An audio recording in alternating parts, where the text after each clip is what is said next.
வைகாசியானது தமிழ் வருடத்தின் 2வது மாதமாகும்.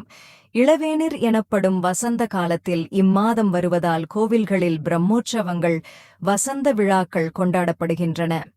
அதுபோல வைகாசி மாதம் முருகப்பெருமான் அவதரித்த மாதம். இந்த வைகாசி மாதம் முழுவதுமே முருகப்பெருமானின் சக்தி நிறைந்திருக்கிறது. அவற்றுள் மிகவும் சிறப்பானது வைகாசி விசாகமாகும். விரதம் இருக்கும் பொழுது முருகனுக்குரிய 6 எழுத்து மந்திரமான சரவணபவ என்பதை சொல்லலாம். திருப்புகழ் மற்றும் கந்தசஷ்டி கவசம் படிக்கலாம். அது மட்டுமின்றி முருகன் கோயிலுக்கு சென்று விளக்கேற்றி வழிபடுவது நல்லது. வைகாசி விசாகத்தன்று வீட்டில் வழிபடும் முறை.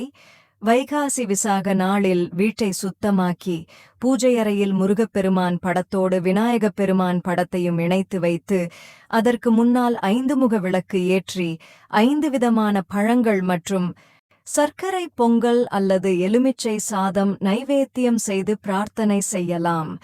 5 விதமான பூக்களை மாலையாக தொடுத்து முருகப்பெருமானுக்கு அணிவித்து அவருக்கு பிடித்த மாம்பழத்தையும் கந்தரப்பத்தையும் வைத்து கவச பாராயணத்தை பாடி விரதமிருந்து வழிபட்டு வேண்டிய வரங்களை பெற்றிடுங்கள்.